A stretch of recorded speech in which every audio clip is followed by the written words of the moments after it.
Hello, everybody, and welcome to Forever Rugby on Forever Sports. Ireland Grand Slam winners. 29 points to 16. They beat England and with that claim the Grand Slam and the Six Nations. We also bid farewell to Johnny Sexton to his last game at the Aviva Stadium for Ireland. So a pretty emotional moment for him. What a way to go out in your sort of last home game. What a game it was. Pretty high intensity. And I think England will leave there with a bit of respect, I think, being brought back. I think after last week's horror performance, they needed to respond, and they did. And in fact, I think, even when they went down to 40 men to the red card from to Freddie Stewart, which is getting quite a lot of debate, as you'd kind of imagine, that actually kind of galvanized them and actually, I think, played probably quite a lot better for it. But before we break the game down, please do smash a like on the video. Please do subscribe to the channel as well. It wasn't a good start for Ireland. They were under a lot of pressure, and England actually opened up an early 6-0 lead to the boot of Owen Farrell with penalties in the 7th and 14th minute. Sexton then halving that in the 18th minute. Ireland very early were not wanting to take the points, going for the line out, trying to find those tries. And they eventually did find the try line through Dan Sheehan. Really good move off the line out, inside ball back from him, and just hitting a gap while going over. And at half time, 10 points to 6. But importantly, just for half time, Freddie Stewart was red carded. Basically, the ball was a bit loose. Hugo Keenan got to it first, and Freddie Stewart kind of just turned around, dropped his arm, and it was direct elbow to head contact. I can see why people are saying it's not a red card. I do think it was quite dangerous. I think people are...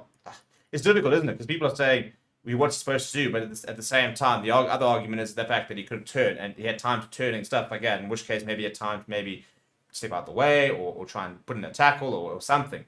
But yeah, to basically sort of go into contact, lead with your elbow and your shoulder is not a good look.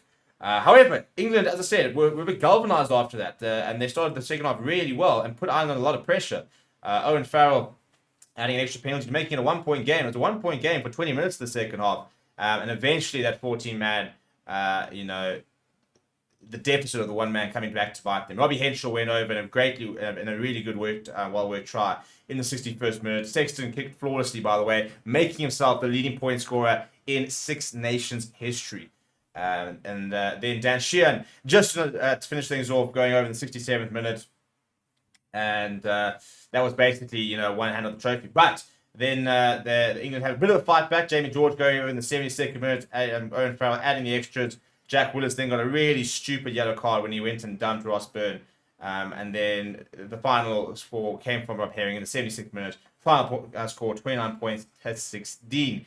If we look at some of these stats, 3 penalties for England in terms of penalty goals, 4 tries to 1. 124 carries for Ireland. 8 line breaks, 20 turnovers lost, 7 turnovers won. For England, though, 102 carries, not a single line break. And I think that was probably a massive difference, isn't it? Look at the territory. England actually having more territory, but less possession. England 1.6 points per entry into the 22. Ireland 2.8. So far more accurate there. If we look at the set plays, the scrums were actually a bit of a mess. 80% scrum win percent for Ireland, 67% for England. That scrum really needs to try and work itself out. Lineouts as well, 86% for Ireland, 91% for England.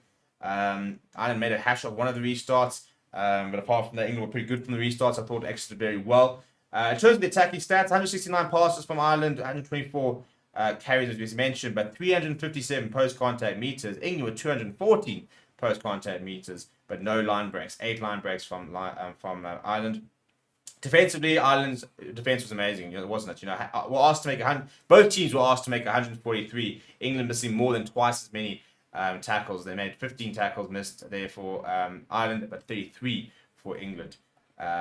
So, yeah, in terms of some top performance, Bundy Aki carried 7 times, as did Dan Sheehan and Ryan Beard, both 6. I thought Ryan Beard was very impressive as well. Dan Sheehan had 3 line breaks.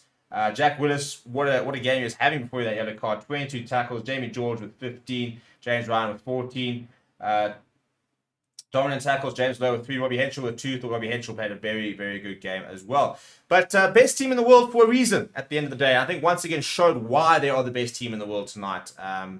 Wouldn't say it was flawless, but, when things were going badly, they just managed to sort of stay calm, reset, go back to basics, get the job done, and are very deservedly Six Nations champions. Let me know what you thought about the game, as well as the entire tournament, down in the comments below. Please do smash a like on the video and subscribe to the channel as well. Thank you very much for watching. My name is Steven. I'll chat to you soon.